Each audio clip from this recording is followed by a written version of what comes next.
ఏదైతే సింగరేణి బొగ్గు తవ్వకాల కోసం సేకరించినటువంటి భూములలో కాంపెన్సేషన్ కూడా పూర్తయి సింగరేణి స్వాధీనం చేసుకున్న భూములలో గత టీఆర్ఎస్ పార్టీకి సంబంధించిన నాయకులు అక్రమ మైనింగ్ని ప్రారంభిస్తే దాన్ని కొనసాగింపుగా నేటి ప్రభుత్వంలో ఉన్నటువంటి కొందరు అధికార పార్టీ నాయకులు కొనసాగింపు చేస్తూ మరి కోట్ల రూపాయలు ఈ మట్టి ద్వారా ఆర్జిస్తున్నారు.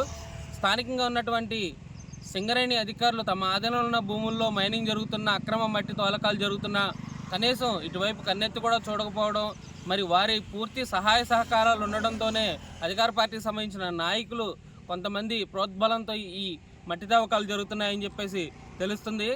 మరి ఎంఆర్ఓ ఆఫీస్, తహసీల్దార్ ఆఫీస్ ముందు నుంచే ఈ మట్టి టిప్పర్లు రోజు తోలకాలు నిర్వహిస్తున్నప్పటికీ కనీసం రెవెన్యూ శాఖ అధికారులు ఈ మట్టి సంబంధించి ఎక్కడి నుంచి తోలకాలు జరుపుతున్నారో దీనికి కనీస పర్మిషన్ ఉందా లేదా అనే వివరాలు కూడా సేకరించకపోవడం, అలాగే వీరికి ప్రతి నెల వచ్చే వేతనాల కంటే కూడా అత్యధికంగా మామూలు రూపంలో అందుతున్నాయి. అందువల్లే దీని గురించి కనీసం కన్నెత్తి చూడట్లేదు. గతంలో అనేక కథనాలు ప్రచారమైన అనేక కథనాలు పత్రికల ద్వారా వచ్చినప్పటికీ కనీసం అధికారులు దీని మీద దృష్టి పెట్టకపోవడం, స్థానికంగా ఉన్నటువంటి మంత్రులకి అలాగే రెవెన్యూ శాఖ అధికారులకి ఎమ్మెల్యేకి కూడా ముడుపులు ముడుతున్నాయని చెప్పేసి ఆరోపణలు ఉన్నాయి.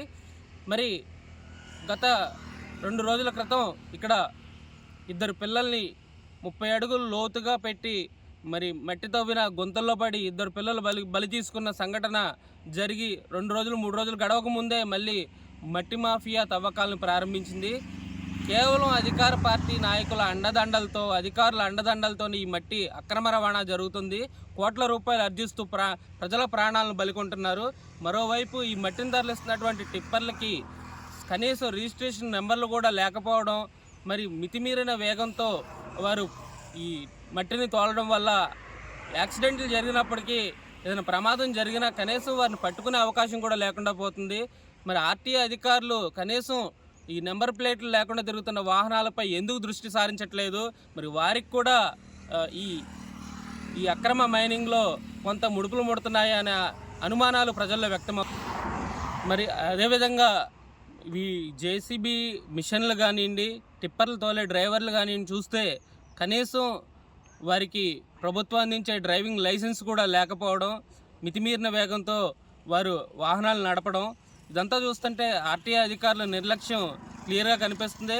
దీంట్లో పూర్తి స్థాయిలో సింగరేణి అధికారులు, అలాగే రెవెన్యూ శాఖ అధికారులు, ఆర్టీఏ అధికారులు, ప్రభుత్వ పెద్దలందరి ప్రమేయంతోనే ఈ మట్టి మాఫియా ఆగడాలు రోజు రోజుకి మితిమీరిపోతున్నాయి.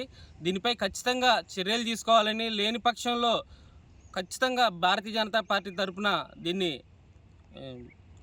దీని మీద భారీ ఎత్తున నిరసన తెలిపే కార్యక్రమాలు చేపడతామని చెప్పేసి, అలాగే మొన్న ఏదైతే ఇద్దరు బాలలు చనిపోయారో కేవలం ఒక్కొక్కరికి 95,000 రూపాయలు నష్టపరిహారాన్ని చెల్లించి తూతూ మంత్రంగా చేతులు దులుపుకున్నారు. మరి వారి ప్రాణాలకి కేవలం ఒక్కొక్క ప్రాణానికి 95 రూపాయలు వెలగట్టారు. దీని మీద ఖచ్చితంగా వారికి న్యాయం జరగాలి. ఒక్కొక్కరికి కనీసం 10 లక్షల రూపాయలు కంపెన్సేషన్ ఇవ్వాలని చెప్పేసి మేము డిమాండ్ చేస్తున్నాం.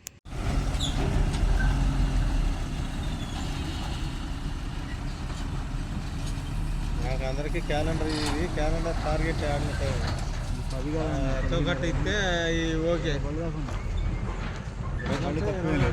ఎన్నైనా ఉంటాయి. గుడ్పాటి రోడ్లో ఎవరు ట్రిప్పులు అడిగారంటే పోనా. అందరికీ నమస్కారం. నా పేరు లక్ష్మి. నేను సత్తుపల్లి తహసీల్దార్గా గత 2 నెలలుగా చేస్తున్నాను. మొన్న మనకి రేజర్ల గ్రామంలో జరిగినటువంటి ఘటన చాలా దురదృష్టకరం.